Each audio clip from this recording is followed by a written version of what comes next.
Hi friends, welcome back to our channel. Friends, మన channel cricket సంబంధించిన ప్రతి చిన్న అప్డేట్ మన ఛానల్లో రెగ్యులర్ వస్తుంటాయి. ఇంకా మన ఛానల్ని సబ్స్క్రైబ్ చేసుకోకపోతే ఫ్రెండ్స్ వెంటనే సబ్స్క్రైబ్ చేసుకోండి అండ్ పక్కన ఉన్న బెల్ ఐకాన్ని యాక్టివేట్ చేసుకోండి. అండ్ అదేవిధంగా ఇంకా మన వీడియో లైక్ చేయకపోతే ఫ్రెండ్స్ వెంటనే లైక్ చేసి మన వీడియోలోకి అయితే ఎంటర్ చేద్దాం. ఫ్రెండ్స్, తప్పకుండా లైక్ చేయండి. లైక్ చేస్తే మన వీడియో మార్కెట్కి ఫాస్ట్ రీచ్ అవుతుంది. ఇక ఇండియా వర్సెస్ న్యూజిలాండ్, మరి ఐసీసీ ఛాంపియన్స్ ట్రోఫీ 2025 లో ద బెస్ట్ టూ టీమ్స్ ఏమైనా ఉన్నాయంటే ఖచ్చితంగా అది team India and team New Zealand అని చెప్పుకోవచ్చు. బ్యాటింగ్ లో అని, ఫీల్డింగ్ లో అని అండ్ బౌలింగ్ లో అని అన్ని డిపార్ట్మెంట్ లో కూడా రెండు టీంలు మొత్తం అక్కడ డామినేట్ చేస్తూ వచ్చినాయి ఈ ఛాంపియన్స్ ట్రోఫీలో. సో కాబట్టి చాలా ఇంట్రెస్టింగ్ ఉండబోతుంది. మరి గెలిపేవారిది అనేది చాలా ఇంట్రెస్టింగ్ కనబడుతుంది. ఎందుకంటే రెండు టీంలు కూడా ఆల్మోస్ట్ ఈక్వల్ గా మనకైతే కనబడుతున్నాయి అన్ని డిపార్ట్మెంట్లలో. సో కాబట్టి చాలా ఇంట్రెస్టింగ్ ఉండబోతుంది. ఇక ఈ మ్యాచ్ వచ్చేసి అక్కడ దుబాయ్లో జరగబోతుంది. మరి దుబాయ్లో మనం ఆల్రెడీ దాదాపు 4 మ్యాచ్లు ఆడినాం. ఇక్కడ ఆ 4 మ్యాచ్ల్లో మరి ఫస్ట్ బ్యాటింగ్ వేసి గెలిచినాం అండ్ సెకండ్ బ్యాటింగ్ వేసి కూడా గెలిచినాం. సో మనకైతే పెద్ద ఫరాక్ అయితే ఉందా అనిపిస్తుంది మనకైతే, టాస్ గిట్ట ఓడిపోతే గిట్ట. మరి ఈ ఫైనల్ మ్యాచ్కి పిచ్ ఏ విధంగా ఉంటుంది? అక్కడ న్యూస్ ఏంటంటే, రీసెంట్ న్యూస్, మరి పాకిస్తాన్కి ఎగనెస్ట్ యూజ్ చేసిన పిచ్ను ఈ ఫైనల్ మ్యాచ్లో యూజ్ చేస్తారట, సెంటర్ వికెట్ని. సో పాకిస్తాన్తో జరిగి ఆల్మోస్ట్ 15 to 20 days అయితే అవుతుంది. సో కాబట్టి ఖచ్చితంగా కొంచెం గ్రాస్ అయితే ఉంటుంది, లైవ్ గ్రాస్ అయితే ఖచ్చితంగా ఉంటుంది. మరి అక్కడ పేసర్లకి ఇనిషియల్గా హెల్ప్ ఉండే ఛాన్స్ కూడా మనకైతే కనబడుతుంది. మరి చూడాలి మనల్ని మరి 4 స్పిన్నర్లతో వెళ్తారనేది మనకి కొంచెం డౌట్గా కనబడుతుంది. ఇక వీరి మధ్య హెడ్ రికార్డ్ చూసుకుంటే మొత్తం అక్కడ 119 మ్యాచెస్లో మన టీంని 61 సార్లు గెలిచింది అండ్ 50 మ్యాచ్లు అక్కడ న్యూజిలాండ్ అయితే గెలిచింది. ఒక మ్యాచ్ టైగా ముగిసింది, 7 మ్యాచ్లు నో రిజల్ట్గా ముగిసినాయి. ఇక ఐసీసీ టోర్నమెంట్లలో చూసుకుంటే హెడ్ రికార్డు మొత్తం అక్కడ 20 మ్యాచ్ల్లో మన టీంని జస్ట్ 6 మాత్రమే గెలిచింది, 12 ఓడిపోయింది అండ్ 2 మ్యాచ్లు నో రిజల్ట్ డ్రాగా ముగిసినాయి. సో ఓవరాల్ చూసుకుంటే మరి న్యూజిలాండ్కి ఎగనెస్ట్ అంత మంచిది ఇక్కడైతే మనకైతే కనబడతలేదు. ఇప్పటి వరకు అక్కడ మనం చూసుకుంటే ఐసీసీ వరల్డ్ కప్లో 11 మ్యాచ్లో 5 గెలిచింది, 5 అయితే ఓడిపోయింది, ఒక మ్యాచ్ నో రిజల్ట్గా ముగిసింది. ఇక ఐసీసీ ఛాంపియన్స్ ట్రోఫీలలో 2 ఆడితే 1 గెలిచింది, 1 అయితే ఓడిపోయింది. ఇక T20 వరల్డ్ కప్లో 3 ఆడితే 3 ఓడిపోయింది. ఇక వరల్డ్ టెస్ట్ ఛాంపియన్షిప్ లో 5 ఆడితే 1 గెలిచింది, 3 అయితే ఓడిపోయింది, 1 డ్రా చేసుకుంది. సో ఓవరాల్ చూసుకుంటే మరి న్యూజిలాండ్ కి అగెన్స్ట్ గా అంత మంచి ఇక్కడైతే లేదు. ఇక నాకౌట్స్ లో హెడ్ రికార్డ్ చూసుకుంటే మొత్తం అక్కడ వీళ్ళతో 4 మ్యాచ్లు ఆడితే జస్ట్ 1 మ్యాచ్ మాత్రం గెలిచింది, ఇక 3 మ్యాచ్లు న్యూజిలాండ్ అయితే గెలిచింది. సో ఓవరాల్ చూసుకుంటే మరి ఐసీసీ ఈవెంట్లలో మన టీమిండియాకి అగెన్స్ట్ న్యూజిలాండ్ తో అంత మంచి రికార్డ్ అయితే లేదు. బట్ ప్రస్తుతం మన టీమిండియా చూసుకుంటే మాత్రం చాలా డెడ్లీగా కనబడుతుంది అన్ని డిపార్ట్మెంట్లు కూడా. బట్ ఎనీవే న్యూజిలాండ్ అయితే తక్కువ కొంచెం రాదు, సైలెంట్ గా వస్తారు, వైలెంట్ చేసి పోతారు వాళ్ళైతే. సో మనకు ఆల్రెడీ స్టార్ట్స్ చూస్తే ఏర్పడుతుంది. సో కాబట్టి వాళ్ళని ఏమాత్రం కూడా తక్కువ కొంచెం రాదు. ఇక టీం విశేషంగా ఫస్ట్ మన టీంని చూసుకుంటే మన టీంలో ఏమైనా మార్పు ఉంటాయా మరి ప్లేయింగ్ లైన్ లో? మరి సెంటర్ వికెట్ ఇస్తా అంటున్నారు. మరి పాకిస్తాన్తో జరిగే మ్యాచ్ అక్కడ ఆల్మోస్ట్ 20 days అవుతుంది. మరి పిచ్లో ఏమైనా ఫాస్టర్ బౌలర్స్కి ఏమైనా హెల్ప్ ఉంటుందా? ఇవన్నీ కూడా ఆలోచిస్తారు ఖచ్చితంగా. ఎందుకంటే ఫైనల్ మ్యాచ్ కాబట్టి ఒక మంచి పిచ్ అయితే ఇస్తారు. యూస్డ్ పిచ్ ఆల్మోస్ట్ ఇవ్వకపోవచ్చు, ఆడ చాలా పిచ్చెస్ ఉన్నాయి. సో కాబట్టి నాకు తెలిసి ఫ్రెష్ పిచ్ అయితే ఇస్తారు. పాకిస్తాన్తో జరిగి ఆల్మోస్ట్ 20 days అవుతుంది కాబట్టి మరి అదే పిచ్ను వాడే ఛాన్స్ అయితే మనకు ఎక్కువ కనబడుతుంది, సెంటర్ వికెట్ కాబట్టి. మరి ఆ పిచ్ ఇస్తే గిట్ట ఆల్మోస్ట్ 20 days అవుతుంది, లైవ్ గ్రాస్ ఉంటుంది ఖచ్చితంగా. ఇనిషియల్ గిట్ట ఫాస్టర్ బౌలర్స్ కి ఖచ్చితంగా అడ్వాంటేజ్ అయితే ఉంటుంది.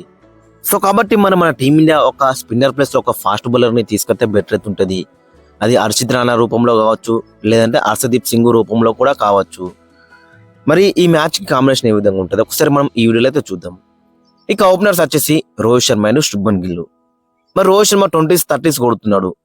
బట్ ఈ ఫైనల్ మ్యాచ్ లో రోహిత్ శర్మ కెప్టెన్ లాస్ట్ రక్ అయితే ఉండాలి ఖచ్చితంగా. 20s 30s క్యామెరాస్ అయితే ఆడుతున్నారు, బట్ ఫినిషర్స్ చేస్తారు ఆ పని అయితే. బట్ రోహిత్ శర్మ టాప్ లో వస్తున్నాడు, ఓపెనర్ గా వస్తున్నాడు. జస్ట్ ఒక 20 overs గిట్ట రోహిత్ శర్మ ఆడితే గిట్ట డెడ్లీగా ఉంటుంది మనకైతే. సో అలాంటి నాకైతే మనమైతే ఎక్స్పెక్ట్ చేస్తున్నాం. మరి చూడాలి ఏ విధంగా రాణిస్తారు అనేది ఇంట్రెస్టింగ్ కనబడుతుంది. ఇక మరొక ఓపెనర్ వచ్చేసి శుభ్మన్ గిల్. శుభ్మన్ గిల్ ఐసీసీ నాకౌట్స్ లో మనం చూసుకుంటే మొత్తం అక్కడ 7 మ్యాచ్లు ఆడిండు. 7 మ్యాచ్లో 80 రన్స్ అయితే మనకైతే కనబడుతుంది అక్కడ స్కోర్ కార్డు ఇతంది. బట్ మిగతా 6 మ్యాచ్ల్లో ఐసీసీ నాకౌట్స్ 6 మ్యాచ్ల్లో 2 matches డిసప్పాయింట్ చేసిండు. మరి ఇక్కడ ఏ విధంగా రాణిస్తారు అనేది ఇంట్రెస్టింగ్ కనబడుతుంది. ఇతను కూడా ప్రూవ్ చేసుకోవాలి. మరి ఇక్కడ గిట్ట మంచి ఆడితే మాత్రం డెడ్లీగా మారే అవకాశం అయితే మనకు కనబడుతుంది ఇతని దగ్గర నుంచి కూడా. రీసెంట్ గా చూసుకుంటే మరి లాస్ట్ 2 మ్యాచ్లు అయితే డిసప్పాయింట్ చేసిండు. మరి ఈ మ్యాచ్ లో ఏ విధంగా రాణిస్తారు అనేది ఇంట్రెస్టింగ్ కనబడుతుంది. ఇక నెంబర్ 3 అక్కడ మనం చూసుకుంటే the chase master Virat Kohli. మనం చూసినాక లాస్ట్ మ్యాచ్ లో దగ్గరుండి గెలిపించింది ఆల్మోస్ట్. ఇక ఈ మ్యాచ్ లో కూడా అదే ఫామ్ లో అయితే మనం అయితే ఎక్స్పర్ట్ ఎత్తున్నాం. మరి ఏ విధంగా రాణిస్తారు అనేది ఇంట్రెస్టింగ్ కనబడుతుంది. మరి రీసెంట్ గా చూసుకుంటే ఈ ఛాంపియన్షిప్ లో చాలా మంచి ఫామ్ లో అయితే ఉన్నాడు. ఒక 100 ఉంది అండ్ ఒక 80+ స్కోర్ అయితే ఉంది. సో ఈ మ్యాచ్ లో కూడా అలాంటి నాకు వస్తే మాత్రం చాలా బెటర్ అయితే ఉంటది.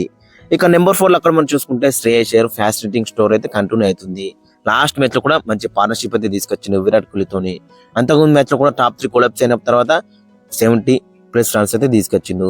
సో ఇదే న్యూజిలాండ్ కి ఎగనెస్ట్ గా ఈ మ్యాచ్ లో కూడా అలాంటి నాకైతే మనం అయితే ఎక్స్పెక్ట్ ఎత్తున్నాం. మరి ఏ విధంగా రాణిస్తారు అనేది మనకి చాలా ఇంట్రెస్టింగ్ కనబడుతుంది. ఇక నెంబర్ 4 లో అక్కడ మనం చూసుకుంటే అక్షర్ పటేల్. మరి అక్షర్ పటేల్ ఆల్మోస్ట్ నెంబర్ 4 లో సెటిల్ అయిందని చెప్పుకోవచ్చు. బ్యాట్ తో మాత్రం మంచి నాక్స్ అయితే తీసుకొస్తున్నాడు, మంచి పార్ట్నర్షిప్ అయితే తీసుకొస్తున్నాడు, మంచి క్విక్ కాంబోస్ అయితే ఆడుతున్నాడు అని చెప్పుకోవచ్చు. ఒకవేళ స్పిన్నర్లు అటాక్ లో వచ్చిందనుకో ఖచ్చితంగా అక్షర్ పటేల్ అయితే దింపుతారు. అక్కడ అక్షర్ పటేల్ లెగ్ స్పిన్నర్ కి ఎగనెస్ట్ గా చాలా విరుచుగా పడతారు. కాబట్టి మరోసారి ఈ ఫైనల్ లో కూడా నెంబర్ 4 లో వచ్చే ఛాన్స్ అయితే మనకు ఎక్కువ ఆడుతుంది. అక్కడ అక్షర్ పటేల్ విత్ ఇది బాల్ కూడా టైట్ ఓవర్స్ ఎత్తున్నాడు అండ్ వికెట్లు అయితే అందిస్తున్నాడు. ఇక నెంబర్ 6 అక్కడ మనం చూసుకుంటే కేఎల్ రాహుల్ లాస్ట్ మ్యాచ్ మనం చూసినాం ఎంత ఇంపార్టెంట్ నాకు ఆడిండు. లాస్ట్ కొంచెం మ్యాచ్ అయితే ఫినిష్ అయితే చేసిండు మంచి నోట్ తో 6 తో. సో ఈ మ్యాచ్ కూడా అలాంటి నాకైతే మనం అయితే ఎక్స్పెక్ట్ అయితే ఎత్తున్నాం. మరి ఏ విధంగా ఆన్సర్ అనేది ఇంట్రెస్టింగ్ కనబడుతుంది. ఇక నెంబర్ 7 లో అక్కడ మనం చూసుకుంటే Hardik Pandya the important semi-final లో మనం చూసినాం మరి జాంపాక్ అగైనెస్ట్ గా 6 లో ఏ విధంగా కొట్టిండో. సో అలాంటి ఫైర్ నాక్స్ అయితే మనం ఈ మ్యాచ్ అయితే ఎక్స్పెక్ట్ చేస్తున్నాం. ఇక బౌలింగ్ లో కూడా లాస్ట్ మ్యాచ్ కొంచెం డిసప్పాయింట్ చేసిన ఇనిషియల్ గా సెకండ్ స్పెల్ లో మాత్రం మంచి కంబ్యాక్ తెచ్చిండు. ఇక నెంబర్ 8 లో అక్కడ మనం చూసుకుంటే రవీంద్ర జడేజా మిడిల్ ఓవర్స్ లో మనం చూస్తున్నాం ఎంత టైర్ స్పెల్ ఎత్తున్నాడో అండ్ క్రూషల్ బ్రేక్ త్రూస్ అయితే ఇస్తున్నాడు టీమ్ కి అయితే. లాస్ట్ మ్యాచ్ లో కూడా 2 క్రూషల్ బ్రేక్ త్రూస్ అయితే ఇచ్చిండు. అక్కడ the important wicket Josh Inglis and అక్కడ మానస్ లంబుషన్ వికెట్ అయితే తీసిండు. సో ఈ మ్యాచ్ కూడా అలాంటి స్పెల్స్ అయితే మనం అయితే ఎక్స్పెక్ట్ చేస్తున్నాం. ఇక నెంబర్ 9 లో అక్కడ మనం చూసుకుంటే కుల్దీప్ యాదవ్ లాస్ట్ మ్యాచ్ మనం చూసినాక కొంచెం డిసప్పాయింట్మెంట్ అయితే చేసిండు. ఒకవేళ గిట్ట పిచ్ లో గిట్ట లైవ్ గ్రాస్ ఉండి ఫాస్ట్ బౌలర్లకు హెల్ప్ ఉంటే మాత్రం ఖచ్చితంగా కుల్దీప్ యాదవ్ ప్లేస్ లో మనకు ఇంకొక ఫాస్ట్ బౌలర్ ని తీసుకొచ్చే ఛాన్స్ అయితే మనకు ఎక్కువగా ఉంటుంది. బట్ కుల్దీప్ యాదవ్ ఇస్తే కుల్దీప్ యాదవ్ అని చెప్పుకోవచ్చు. బిగ్ మ్యాచెస్ లో మనకు తెలుసు అయితే పర్ఫార్మెన్స్ ఏ విధంగా ఉంటుందో. కాబట్టి మేబీ సేమ్ ప్లేయింగ్ లో వెళ్ళొచ్చు. ఒకవేళ టూ మచ్ ఫాస్ట్ బౌలర్లకు హెల్ప్ ఉంటే మాత్రం ఇంకొక ఫాస్ట్ బౌలర్ ని తీసుకొచ్చే ఛాన్స్ ఉంటుంది. ఇక నెంబర్ 10 లో మొహమ్మద్ షమ్మి లాస్ట్ మ్యాచ్ ఎటువంటి హెల్ప్ లేకుండా అని 3 వికెట్లు అయితే తీసిండు పేసర్లకు హెల్ప్ లేకుండా అని. సో ఈ మ్యాచ్ కూడా అలాంటి స్పెల్స్ అయితే మనం అయితే ఎక్స్పెక్ట్ చేస్తున్నాం. మరి చూడాలి ఏ విధంగా రాణిస్తారు అది ఇంట్రెస్టింగ్ కనబడుతుంది. ఇక నెంబర్ 11 లో అక్కడ మనం చూసుకుంటే the mystery spinner Varun Chakravarthy playing level లో ఆడిన తర్వాత మనకి బౌలింగ్ యూనిట్ అనేది చాలా డెడ్లీగా మనకైతే కనబడుతుంది. ఆపోజిట్ టీమ్ లో చిన్న పార్ట్నర్షిప్ వెళ్తే ఆలు మరి కెప్టెన్ వరుణ్ చక్రవర్తిని తీసుకొస్తున్నాడు. టీం లేకైతే వరుణ్ చక్రవర్తి వికెట్ అయితే ఇస్తున్నాడు. సో ఆ విధంగా అయితే మనకైతే కనబడుతుంది లాస్ట్ 2 మ్యాచ్ లో. సో ఈ మ్యాచ్ కూడా అదే కంటిన్యూ అయితే మాత్రం చాలా బెటర్ అయితే ఉంటుంది. ఇక ఫైనల్ గా ప్లేయింగ్ లెవెన్ అక్కడ మనం చూసుకుంటే ఓపెనర్స్ వచ్చేసి రోహిత్ శర్మ అండ్ శుభ్మన్ గిల్. నెంబర్ 3 లో విరాట్ కోహ్లీ, 4 లో శ్రేయస్ అయ్యర్, 5 లో KL Rahul as a wicket keeper, 6 లో అక్షర్ పటేల్, 7 లో హార్దిక్ పాండ్యా, 8 లో రవీంద్ర జడేజా మనకి డీప్ బ్యాటింగ్ అయితే కనబడుతుంది, స్ట్రాంగ్ బ్యాటింగ్ అయితే కనబడుతుంది. 9 లో కుల్దీప్ యాదవ్, 10 లో మొహమ్మద్ షమి, 11 లో వరుణ్ చక్రవర్తి. సో ఓవరాల్ చూసుకుంటే డెడ్లీగా కనబడుతుంది. అదొకటే ఒకవేళ గిట్ట టూ మచ్ ఫాస్ట్ బౌలర్లకు హెల్ప్ ఉంటే మాత్రం పిచ్ లో గిట్ట కుల్దీప్ యాదవ్ ప్లేస్ లో మరి అక్కడ హర్షదీప్ సింగ్ వచ్చే ఛాన్స్ అయితే మనకు కనబడుతుంది. ఇక మరోవైపు న్యూజిలాండ్ లో చూసుకుంటే మన న్యూజిలాండ్ కూడా చాలా పటిష్టంగా కనబడుతుంది. అటు బ్యాటింగ్ లో అని, ఫీల్డింగ్ లో అని అండ్ బౌలింగ్ లో అని. సో చాలా పటిష్టంగా కనబడుతుంది. బ్యాటింగ్ లో చూసుకుంటే వాళ్ళ ఓపెనర్స్ మంచి ఫామ్ లో ఉన్నారు. నెంబర్ 3 కానీ, నెంబర్ 4 కానీ, నెంబర్ 5 కానీ. ఇక ఫినిషర్స్ లైక్ ఫిలిప్స్ అండ్ బ్రాసెల్ కూడా లాస్ట్ మ్యాచ్ లో రన్స్ అయితే స్కోర్ చేసిండ్రు. ఇక ఫీల్డింగ్ లో చెప్పాల్సిన అవసరం లేదు. కేనీ విలియమ్స్ అండ్ గ్లెన్ ఫిలిప్స్ ఎంత మంచి క్యాచ్లు ఆడుతున్నారో మనం చూస్తున్నాం. సో ఫీల్డింగ్ కే వీళ్ళకి ఒక 20 రన్స్ అయితే మనం ఫస్ట్ బ్యాటింగ్ వేస్తే గిట్ట ఎక్కువ కొట్టాలి. ఇక బౌలింగ్ లో చూసుకుంటే అక్కడ మరి 3 పేసర్లు ఉన్నారు, 4 స్పిన్నర్లు అయితే ఉన్నారు. మొత్తం వీళ్ళకి 7 ఆప్షన్స్ అయితే మనకైతే కనబడుతున్నాయి. సో చాలా డెడ్లీగా మనకైతే కనబడుతుంది వీళ్ళ టీం మాత్రం. ఇక వీళ్ళకి ప్రాబ్లం ఏంటంటే అక్కడ మన టీం ఇండియాకి ఎగెనిస్ట్ గా 5 వికెట్లు తీసిందిగా మరి లీగ్ స్టేజ్ లో. సో మ్యాట్ రేంజ్కి అయితే ఇంజూర్ అయిందట. మరి మ్యాట్ రేంజ్ ఆల్మోస్ట్ ఈ మ్యాచ్ మిస్ అయ్యే ఛాన్స్ కూడా మనకైతే కనబడుతుంది. మరి అతని ప్లేస్ లో ఎవరిని తీసుకొస్తారు అక్కడ? జాకబ్ డఫీ ఉన్నాడు, స్మిత్ ఉన్నాడు, నాథన్ స్మిత్. మరి వాళ్ళిద్దరిలో ఎవరికైనా ఒకరికి ఛాన్స్ ఇవ్వచ్చు. మరి ఇంకా స్క్వాడ్లలో స్పిన్నర్లు ఉన్నారు అనుకుంటే స్పిన్నర్లు మనకైతే కనబడతలేరు. మరి వాళ్ళ పార్ట్ టైం స్పిన్నర్ అక్కడ చాప్మన్ అయితే ఉన్నాడు. మరి అతను ఏమైనా తీసుకొస్తారనేది కూడా చూడాలి. ఇక ఫైనల్ గా వీళ్ళ యొక్క ప్లేయింగ్ లైన్ అక్కడ మనం చూసుకుంటే విలియం గారు, డెవిన్ కాన్ ఓపెనింగ్ చేస్తారు. ఇక నెంబర్ 2లో రచిన్ రవీంద్ర, 3లో కేన్ విలియమ్సన్, 4లో డెరిల్ మిచెల్, 5లో టామ్ లైథమ్ వికెట్ కీపర్, 6లో గ్లెన్ ఫిలిప్స్, 7లో మైకెల్ బ్రెస్వెల్, 8లో మిచ్చర్ శాట్నర్ కెప్టెన్, 9లో కైల్ జెమిన్సన్, 10లో మ్యాట్ హెన్రీ, 11లో విలియం ఓవరుక్. సో ఓవరాల్ గా చూసుకుంటే చాలా బెటర్ సైడ్ గా మనకైతే కనబడుతుంది. ఒకవేళ ఇట్లా మ్యాట్ హెన్రీ గిట్ట ఇంజురీ అయ్యి మరి ఈ మ్యాచ్ మిస్ అయితే మాత్రం ఖచ్చితంగా తన ప్లేస్ లో జాకబ్ డఫియారు లేదంటే నాథన్ స్మిత్ కి ఛాన్స్ ఇవ్వచ్చు. లేదు ఇంకొక ఎక్స్ట్రా బ్యాట్స్మెన్ ఆడించాలనుకుంటే గిట్ట ఖచ్చితంగా డేవిడ్ కాన్వే కూడా ఆడే ఛాన్స్ అయితే మనకి ఎక్కువ కనబడుతుంది. ఓవరాల్ గా చూసుకుంటే రెండు టీంలు కూడా చాలా పటిష్టంగా కనబడుతున్నాయి. ఇక మన టీం విషయానికి వస్తే మరి మన టీంలో ఒక్క మార్పు చేసే అవకాశం అయితే మనకు కనబడుతుంది పిచ్చును బట్టి. ఓవరాల్ గా చూసుకుంటే రెండు టీంలు కూడా చాలా కంప్లీట్ సైడ్ గా కనబడుతున్నాయి. ఫ్రెండ్స్ మరి మీ ఒపీనియన్ అయితే కింద కామెంట్స్ లో మెన్షన్ చేయండి అండ్ మీ యొక్క ప్లేయింగ్ లో కూడా కింద కామెంట్స్ లో మెన్షన్ చేయండి.